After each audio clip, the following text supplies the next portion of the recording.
On March 21st, 1998, Amy Lynn Bradley was living it up on the Rhapsody of the Seas, a luxury cruise currently in the Caribbean. It was supposed to be a good time, but I'm about to hit you with the true crime documentary classic, and you already read this video's title. It was a good time until it wasn't. You already know where this is going. Evening, March 23rd. Amy was at this time on the club dance floor. Her brother, Brad, was also there, and the two were having fun. Amy would eventually start to hang out with the ship's band, the Blue Orchid. 3:55 a.m., March 24th.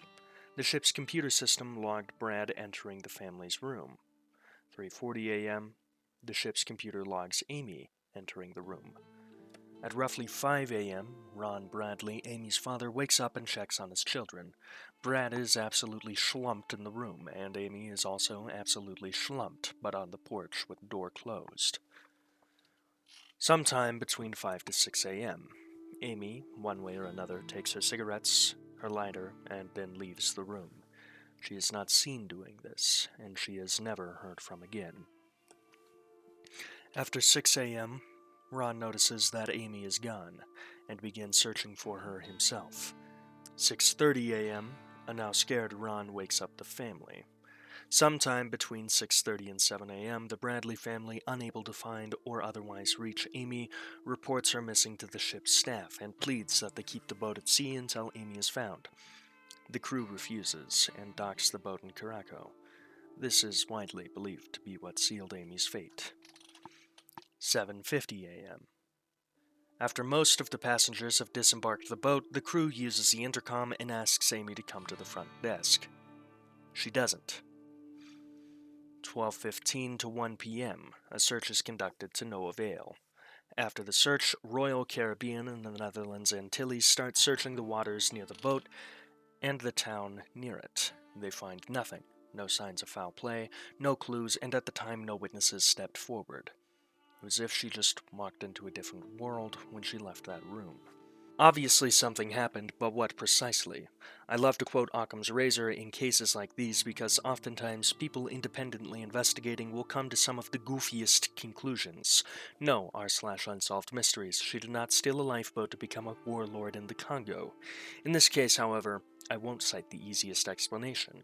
The easiest explanation is that while likely still half drunk and fully asleep on the porch, she fell overboard and drowned. The problem with this theory is that the boat was rather close to port at this time, and Bradley was both a strong swimmer and a trained lifeguard, not someone likely to drown. Theory 2, in my opinion, and in most people's opinion, is far more likely, and it's grim. Amy had been receiving a lot of attention from the ship's crew. I mean, the night she disappeared, she was drinking with the ship's band. The second theory posits that she had been targeted by the ship's crew, and in a hungover fugue as she left the room that morning, someone kidnapped her to sell her. This would also explain the uncooperativeness of the crew. The lack of camera footage exists, because surely a cruise liner like that would have to have had some form of surveillance. If you were in charge of this boat and were told a drunk woman had disappeared just before 7, you would surely look for her sometime before noon. Sadly, the sex trafficking theory has witness testimony to it as well. In August of 1998, a Canadian software engineer claimed to have seen her walking down the beach with 2 men. He correctly identified her tattoos and said he was almost certain that it was her and that she kept trying to get his attention, but he couldn't tell why. In 1999, a Navy officer went to a brothel. There he claimed to have met a woman who frantically told him her name was Amy Lynn Bradley and she was being held against her will. He didn't speak on this for years, though, cowardly keeping quiet in fear of his military career.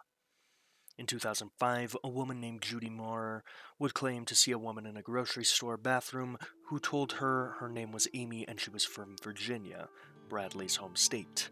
Then 3 men entered the bathroom and took the woman. Also, in 2005, the Bradley family was emailed a photo that was supposedly of Amy. This photo did bear a striking resemblance, and from there, silence. In 2010, Bradley was declared dead in absentia. The family has held out hope, appeared on shows. To this day, the FBI maintains a $25,000 reward for information that leads to her return. But with nearly 25 years between her disappearance and now, it is tragically safe to say that the chances are slim, and we will never know what happened to Amy Lynn Bradley. Well, that was grim. Now let's move to the outro. Thank you so much for watching this video. It really means the world to me that I can make these videos and that people watch them. If you're new here, go ahead and just subscribe. It's completely free, you can always undo it later, and it helps me pursue my dreams. Now this is entry 9 of 1000 on the unsolved mystery iceberg. That's right, this is part of an iceberg chart, you just got pranked. This iceberg chart is getting each entry as its own individual video, which has led to daily uploads. So if that's something you're interested in, daily uploads about cool, weird stuff, and sometimes sad, weird stuff like, people disappearing and sex trafficking, well then I'm your guy. So go ahead and just subscribe. Now, that that's out of the way, thank you again so much for watching. Go ahead and like the video if you liked it, dislike the video if you disliked it, and thank you. Also, huge thanks to my, at the time of recording, 4 patrons. That's Insane Henry, AJ, David Height, and Sumi. It is with your guys' help that I am able to do cool stuff like pay bills, keep the lights on, and have a sad cup of ramen noodles while at work. If you would like to join the Patreon, the link is always in the description down below, and every dollar helps, which is why I have literally a $1 tier. Now, once again, thank you so much for watching, thank you for being here. Until next time, have a great time. I'll see you tomorrow. Memento Mori.